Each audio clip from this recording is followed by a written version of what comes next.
Boa tarde, o Globo Esporte desse sabadão tá começando. E para falar de Brasileirão, São Paulo joga amanhã e vai enfrentar o Vitória às 6h30 da noite. Transmissão ao vivo do Premier. E é mais um jogo no Morumbi com expectativa de quebrar recordes por aí. O São Paulo das Copas precisa ser também o São Paulo do Brasileirão. Bobadilha! É do São Paulo! Garantidíssimo nas quartas de final da Libertadores e da Copa do Brasil, o tricolor ainda oscila no Campeonato Brasileiro. Das últimas 5 partidas na competição, a equipe venceu apenas 2 e caiu para a 6ª posição. É por isso que neste domingo, seja com titulares, reservas ou time misto, o plano é um só. A mim me agrada a ideia de ganhar. Todo jogo aqui tem que ganhar, se não ganha é complicado, então assim, acho que o professor Zubeldia vai escolher a melhor formação. E domingo é mais uma decisão para nós, em casa, né, no Campeonato Brasileiro a gente tem que fazer o dever de casa e ir com força total. Esse jogo vai marcar o reencontro com o ex-treinador. Vai ser a primeira vez que o São Paulo vai enfrentar Thiago Carpini após a passagem de pouco mais de 3 meses do técnico pelo clube. O duelo de amanhã contra o Vitória é aqui no estádio do São Paulo. O segundo de 3 jogos consecutivos que o time faz em casa. E a torcida tricolor quer alcançar uma meta ousada nessa sequência. Bater 150 mil torcedores, somando o público das 3 partidas. O São Paulino quer mostrar mais uma vez que a força do time vem também dos números nas arquibancadas. E o objetivo não está muito longe. Contra o Nacional, na última quinta-feira, foram mais de 60 mil pessoas. Então, se a torcida mantiver a média do ano no Morumbi, nos 2 próximos compromissos, a meta será atingida. A torcida vem abraçando o time desde faz 2 anos, 3 anos. Lota o estádio, vem a torcida e nós. A gente, se vai tudo para o mesmo caminho, podem acontecer coisas grandes. Há uma força que só a torcida é capaz de despertar no time. E o São Paulo precisa dela para embalar no Brasileirão. O Lucas é um cara que pega a bola. Ele não é um meia armador, né? Não. Ele é um meia atacante, né? A gente sempre explica isso. O meia armador é que pega a bola, pisa na bola, levanta a cabeça e encontra com Ganso, né? Paulo Henrique Ganso, Rafael Veiga. São jogadores muito distintos. É difícil você encontrar. Esse menino Garro que joga no Corinthians, ele tem essa capacidade, mas ele gosta de jogar mais perto da área porque ele tem um bom chute. Ele finaliza bastante. Então, é só para exemplificar. Ele não. O Lucas pega a bola, o que ele gosta de fazer? Correr em cima do adversário. Porque se ele passar pelo primeiro, ele vai abrir um clarão. Qual é o clarão? O zagueiro tem que vir correndo atrás dele. Quando o zagueiro vem, aí ele consegue dar um tapa do lado, vai ter mais velocidade, ele já está em progressão e ele sai para fazer a jogada. Ou bate no gol, como ele bateu essa bola que o goleiro fez uma linda defesa de fora da área. Eu gosto do Lucas nessa posição. Mas é só o meu gosto, hein, gente? O Zubeldia pode jogar com ele pelos lados do campo, mas é só o meu gosto. O grande problema do Lucas é que, onde também eu gosto dele, é a posição do Luciano, né? Que é um cara decisivo também, que faz muito gol, entrega muito pro São Paulo e não pode sair. E o Lucas consegue fazer, tanto o lado direito quanto o lado esquerdo. Ontem ele jogou do lado esquerdo pro Wellington Rato jogar do lado direito, mas isso, ele não pode. Ele não pode começar o jogo e terminar do lado. Ele pode ter essa liberdade para flutuar, porque é um jogador muito diferente para você perder muito tempo aberto do lado do campo, né? E fora o desgaste que ele tem jogando pelo lado, né? Então é um cara que ele vai ter que ter essa rotatividade no campo, mudar às vezes de posição com o Luciano, que sofre. O Luciano sofre um pouquinho mais fazendo a lateral do campo, né? Mas aos poucos ele vai se encontrando ali. Eu também gosto dele muito por dentro, mas é interessante ele vindo de fora para dentro. O Luciano, pois é. Você agrega. E para o torcedor do São Paulo entender, não é que o São Paulo vai abandonar o Campeonato Brasileiro. Fortaleza vencendo, o São Paulo vai estar 10 pontos de diferença, com o mesmo número de jogos, 23. É que não vai acontecer isso porque o São Paulo vai fazer o 24º e tal, né? A gente vai caminhar até o final. Quem foi o campeão no primeiro turno? Vocês já sabem, não? Não. Flamengo ou Botafogo? Não tem jogo do primeiro turno pra eu não sabe. Não dá pra responder. É horrível essa história de não ter os mesmos números de jogos. Tá? Até hoje não sabemos, já estamos na 24ª rodada. É campeão moral, né? Eu acho que só vai poder dizer isso quando o Flamengo jogar com o Internacional o jogo que tá para trás, né? Tá para trás. Mas o que eu quero dizer é o seguinte, eu acho que a estratégia vai ser muito clara. Por exemplo, vai poupar um monte de gente agora nesse final de semana, porque quarta-feira aí vai com tudo, entendeu? Foi uma estratégia usada, inclusive contra o Goiás, quando já tinha 2-0 aqui, não, mas vamos levar a cavalaria toda para jogar lá, para não correr risco, não dar sopa para o azar, e aí joga aqui com o Atlético Goianiense, dá para botar um time bem mais misturado. Aí perfeito, né? Porque assim, é agora para a Copa do Brasil, pensando nesses 2 jogos da entre-safra, digamos assim, não é para largar para sempre. Que aí claro, vai querer ficar ali na zona de classificação, mas me parece que este vai priorizar. O São Paulo vai, mesmo que não fala, vai deixar claro nas escalações do Campeonato Brasileiro que, obviamente, são duas pancadas, 2 jogos enormes, né? Sim. É Atlético Mineiro, é Botafogo.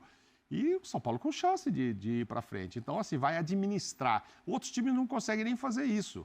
Tem time aí que não tem nem elenco para fazer. O São Paulo fez isso claramente já, quando precisou classificar no própria Copa do Brasil com o Goiás. E agora com Vitória em casa, entendeu? Depois o Fluminense fora. Então, aí o Fluminense. Só que depois do Fluminense tem a decisão do jogo de volta da Copa do Brasil. É isso?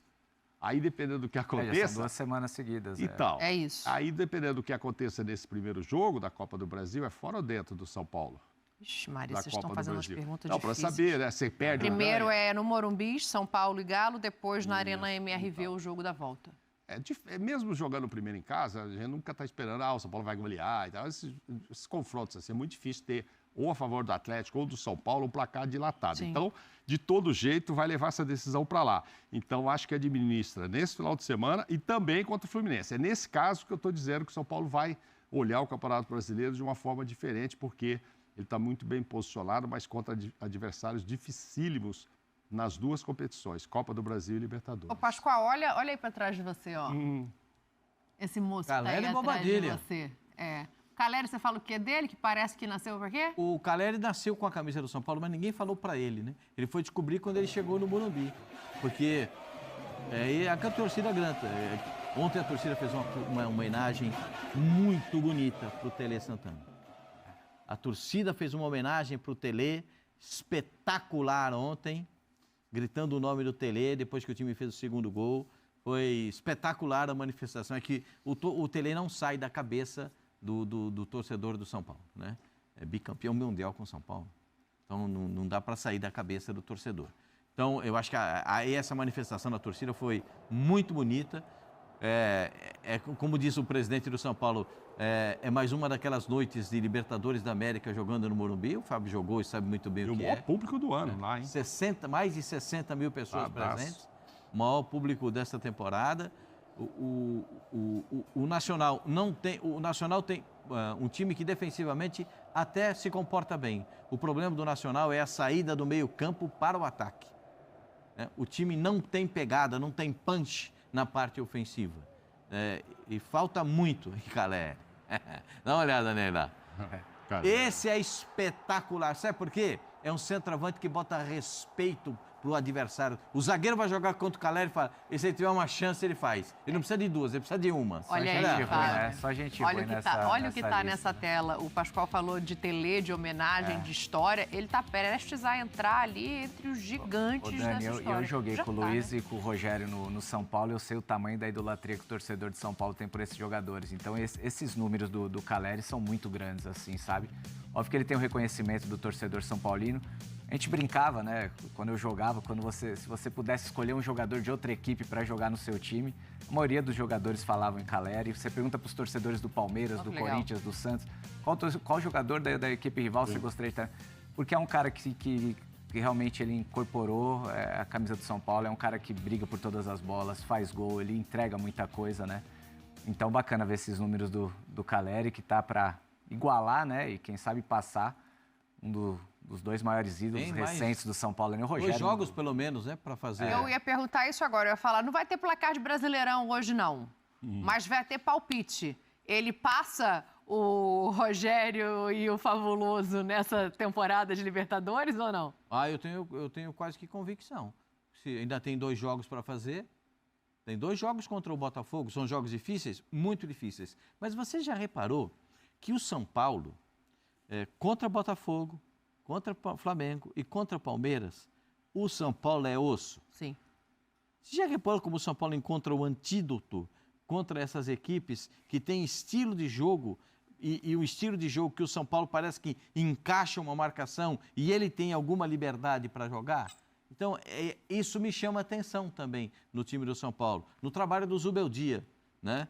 Às vezes a gente fala que o Zubeldia toma muito cartão, vai muito expulso, perde muito, passa do tom ali na beira do campo, e a gente critica isso, mas ele tem estratégia de jogo. Sim. Ele sabe explorar essa estratégia de jogo. São Paulo jogou nada, 0. Quando? Contra o Nacional fora. Eu ia falar, ontem? Lá em Montevidéu, 0. O São Paulo jogou 0. Sabe quanto? O Caleri, a única finalização do gol do São Paulo foi aos 28 minutos do segundo tempo. Lá, né? O Caleri acertou um chute no gol lá. Mas você acha que ele passa o Luiz Fabiano e o Ceni? Qual é a diferença quando joga em casa? Aí aquela torcida vai cantar. Toca no Caleri que é gol. Pode tocar que ele garante. Não precisa de duas, não. Só para reforçar o que você disse, só um parênteses. É que o São Paulo, na quarta-feira, divulgou um vídeo, né, com a voz do filho do Tele Santana, o René Santana. E ele abre dizendo, ô torcida, que saudade que eu tô de vocês, etc e tal. Que saudade de ouvir vocês gritando meu nome no Morumbis, né? Agora ele falou Morumbis e tal, porque era Morumbi. Então isso também levou o torcedor ontem a gritar o nome dele. A inteligência artificial, né? Pegou a voz do filho e fez como se fosse do Tele, então ficou muito lindo isso. Cara, ele tem que fazer 2? Não, ele empata, 2 ele passa. Vai fazer 1, vai igualar. Ele conseguiu empatar o palpite da artilharia. Você fala até o final nos depois. Não, tô falando contra o Botafogo, só 2. Nessa Libertadores, eu falei. Libertadores, aí eu já teria que falar se ele vai jogar mais de 2 jogos. Nessa Libertadores. Dar meu palpite se vai passar e tal. 2 gols, vai fazer 1 só, vai empatar agora contra o Botafogo. Depois a gente vê o que vai acontecer. Um gol não tá bom? Tá bom, pô, se ele empatar ali, Fábio, você abriu falando da importância desses caras que você teve do lado, né? Se empatar ali, eu acho que já sobe mais um degrauzinho, né? Muito grande, muito grande. O feito que ele pode alcançar, sem sombra de dúvidas. Eu também acho que ele iguala. Nessa Libertadores ele iguala. Aí ano que vem é outra história. Um passinho de cada vez. O jogador não gosta que recorde seja batido, não. O Ceni deve estar lá falando, faz mais um. O Ceni, então? Tá tudo bem. O Ceni, então, vivia por recorde. Não, e dizia que não se importava. Isso é impressionante. Todo mundo isso se eu vou olhar quando eu parar. Todo Aquela entrevista, hoje você fez 100 gols e tal. Não preocupa com isso, não. O Ceni não se importa, não. E o Zubeldia é tranquilo. Se bem que ontem na entrevista ele estava calmo. Vamos ver o Zubeldia. No tomó cartón. Y es un buen indicio que hayas vos desde afuera, que hayas percibido eso, tranquilidad del equipo, que se transfirió a los torcedores. Me gusta. Uno por ahí es más autocrítico, más crítico internamente sobre qué podemos mejorar y sobre situaciones. Pero está genial que hayan transmitido eso que vos está falando, ¿no? O sea, está bueno. Me gusta. Primer tiempo tuvimos pasajes de fútbol muy buenos y otros con paciencia, circulando el balón, pero uno más crítico, ¿viste? Entonces, lo valoro porque no es fácil. Uno mira todos los partidos de octavos de final y son todos muy difíciles, muy reñidos, con el marcador muy justo. Entonces, hay que valorar lo que hicieron los muchachos y nuevamente agradecer a nuestros torcedores. Vai ser duelo complicadíssimo, uma equipe que está aí liderando o Campeonato Brasileiro e está chegando forte aí na Libertadores, eliminou uma grande equipe que é o Palmeiras. Vai ser duelo muito disputado, mas ainda tem muitos jogos antes disso. Vamos nos preparar bem para esse jogo. Olha, tá aí o Lucas falando, né, sobre a calma, a preparação, que vale para o Flamengo, a gente falou anteriormente, vale para todo mundo. Tem... Que dia é hoje? 23. Tem um pouquinho menos de um mês, né? 25 dias para essa preparação, assim. Conhecendo o adversário, Fábio, o que muda no sentido de trabalho, assim? Se fosse pegar o Palmeiras, indo pegar o Botafogo, como é que você analisa característica e se prepara internamente a cabeça, mais do que a estratégia, porque aí vem de fora? Dani, é difícil falar porque tem muita coisa. A gente estava falando isso do Brasil, são jogos atrás de jogos. Não tem como você pensar daqui a um mês, porque em 2 semanas acontece muita coisa no futebol brasileiro, né? Se você for eliminado, de repente, para um Atlético Mineiro, como é que você chega para disputar uma Libertadores?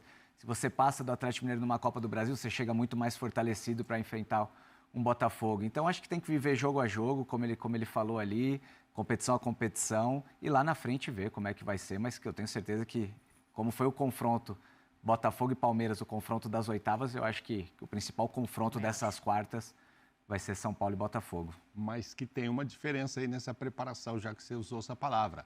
Botafogo tem semanas livres, já caiu, né? Já caiu da Copa do Brasil, que né? Faz diferença. Tem 2 semanas livres. As 2 em que o São Paulo estará enfrentando o Atlético Mineiro, muito provavelmente com todo o seu time titular. Por isso que eu estou falando de poupar no Brasileirão nos finais de semana, porque ele tem que botar a carga pesada nos jogos contra o Atlético. E nesse período... Eu estava até pegando a data da semi da Copa do Brasil, mas aí é depois, é 2 de outubro. Mas então, essa Copa... Agora, a gente falou muito do Botafogo semana passada e tal... mas ele está fora. Não pesou, vai pesar agora. Agora ele vai ter a semana livre, né? Porque a semana passada ele ainda estava. Agora são 2 semanas livres em que o São Paulo vai jogar um jogo pesadíssimo, 2 jogos, contra o Atlético. Então, assim, dá mais tempo do Botafogo se preparar. Aí eu tô pensando aqui, aquela hora, Pascoal, que a diretoria... Óbvio que ninguém vai falar isso, nem pode, porque seleção brasileira é seleção brasileira e para o jogador é muito importante, né? Mas aquela hora que você pensa assim, Luiz Henrique acabou de sentir, era hora dele parar para tratar. Mas não tem jeito, né? A manifestação do técnico do Botafogo... do Arthur, né? Dizendo que estava preocupado. O Arthur foi tão gentil. Foi muito legal. Sim. Foi muito legal. Foi assim, porque o treinador entende o momento do jogador. Ele entendeu, e ele não, e nem é brasileiro, é português, né? Sim. Ele entendeu, puxa vida, quando ele se machucou, me preocupei com a seleção brasileira. Puxa, sabe por quê? Porque é o sonho do jogador vestir a camisa da seleção brasileira.